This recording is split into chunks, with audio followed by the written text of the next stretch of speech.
से तमाम इलाके के लोगों का शुक्रिया अदा करना चाहता हूँ, धन्यवाद करना चाहता हूँ। जो मान सम्मान जो मुझे दिया, जो प्यार आपने मुझे दिया, पूरे जीवन भर मैं इसका कर्जदार रहूंगा, एहसानमंद रहूंगा।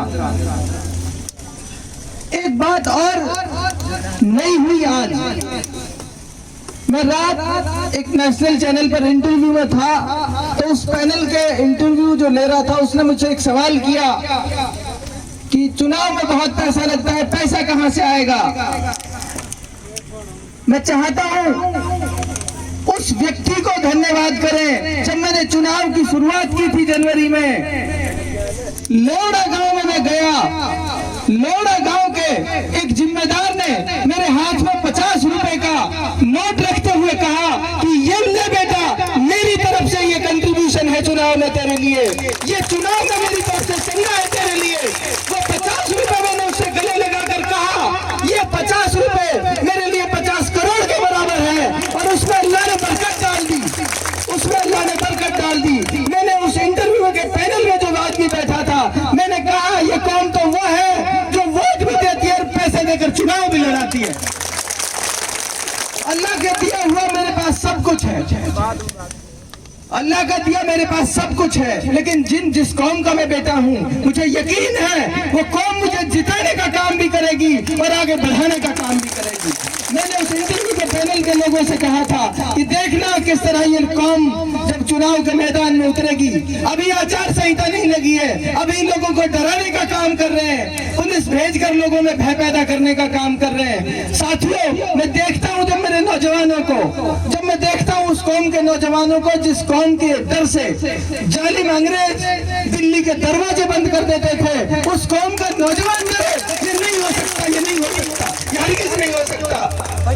जब मैंने चुनाव की शुरुआत की थी, इलाके के बहुत पढ़े लिखे नौजवान, बहुत बुद्धिजीवी लोगों के साथ मीटिंगें करी और उन मीटिंगों में तय करके ये पाया, नहीं, अगर इस इलाके को बचाना है, इस मुल्क को बचाना है, तो ऐसे झूठे मक्कार नेताओं को घर बिठाना पड़ेगा, तब ये इलाका बचेगा। मुझे डराने की कोशिश की गई, मुझसे कहा तेरा कॉलेज बंद करा देंगे। मैंने कहा कल के कल जाकर बुलडोजर चला दो, मुझे मेरी बात से नहीं हटा सकते, मुझे मेरे कॉल से नहीं हटा सकते। आज उसी हिम्मत का, उसी जज्बे का और जुनून का नतीजा है, पूरी कौम उन नौजवानों के एक आवाज पर खड़ी हो गई है, पूरी कौम एक आवाज पर खड़ी हो गई। आप साथियों से दरख्वास्त करता हूँ, आप साथियों से विनती करता हूँ, इस बार हाथ जोड़कर आपसे अपील है, मुख्तार चुनाव नहीं लड़ रहा, इस बार आपकी दाव, इस बार आपकी इज्जत आबरू दाव पर लगी है। मुख्तार चुनाव लड़ता और हार जाता तो चलता, मुख्तार चुनाव हार जाता तो चलता। जिस दिन उलमा हजरात ने इकट्ठा होकर मुझे पगड़ी पहनाई थी, उस दिन मैं रोने लगा था। एक मीडिया वाले साथी ने मुझसे कहा, मुख्तार क्या बात है, क्यों रो रहे हो? मैंने कहा यार, मैं ऐसा आदमी हूं जो कभी डरा नहीं। मैंने कभी हमेशा ये सोचा कि मैं जो सोचता हूं, जो नजरिया मैं रखता हूं, मैं उसके लिए पूरे जीवन भर संघर्ष करूंगा, पूरे जीवन भर लड़ूंगा। लेकिन ऐसी स्थिति में आ खड़ा हुआ हूं कि इन उलमा हजरात की इज्जत दांव पर लग गई है। इनको देखता हूं तो मुझे नहीं लगता है कि यार मैं अकेला लड़ता और हार जाता तो चलता, लेकिन अगर ये मुझे पगड़ी पहनाए और फिर मैं हार जाऊं तो मुझे रोना आता है इस बात। तो आप हजरात को मैं जिम्मेदारी देकर जा रहा हूँ, आपको मैं काम देकर जा रहा हूँ। इन हजरात के लिए इन्होंने जो मुझे जिम्मेदारी सौंपी, पूरी जिंदगी भर मैं उसे निभाने का काम करूंगा। लेकिन इस बार आप ये काम कर दीजिए। इस बार इलाके के 36 बिरादरी के लोगों से कह रहा हूँ, ये वो लोग हैं जिन्होंने मुल्क बचाने की जरूरत पड़ी तो मुल्क बचाने के लिए भी गर्दनें कटाई। इनकी मजबूरी नहीं होगी, इनके ये मजबूर ही हो गए होंगे जो इन्होंने ये फैसला लिया, वरना तो इन हजरात ने राजनीति में कोई दखल नहीं देते थे। जब इनको जरूरत महसूस हुई कि इस इलाके को अगर बचाना है तो हमें दखल देना पड़ेगा, हमें आगे आना पड़ेगा, तो इन्होंने फैसला किया और मेरे सर पर इन्होंने पगड़ी बांध दी और मुझे ये जिम्मेदारी सौंप दी कि जा बेटा, तेरी जिम्मेदारी है, हम तेरे साथ खड़े, इस कौम की आवाज बन, इनकी लड़ाई में। आपसे कहना चाहता हूं, ये इंकलाब है।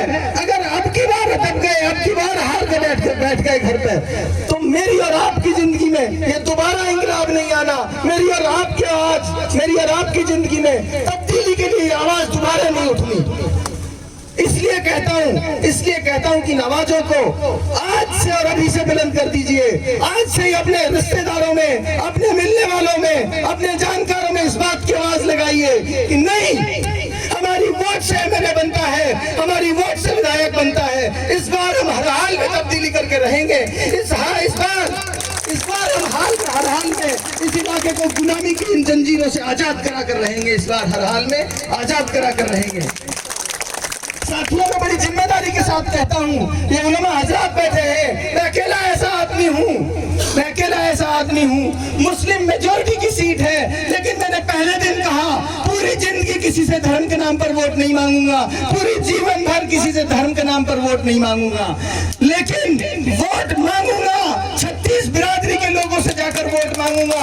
कहूंगा मैं आपके इलाके का बेटा हूँ, मैं आपकी आवाज विधानसभा में उठाऊंगा, मैं आपके लिए इसी तरह विधानसभा में चीखूंगा, चिल्लाऊंगा और लोगों के सामने कहूंगा वो इलाका जिसको गांधी जी ने रीढ़ की हड्डी कहा था, मेवात को कहा था गांधी जी ने घासड़ा जब आए थे, हिंदुस्तान की रीढ़ की हड्डी है ये इलाका, ये कौम।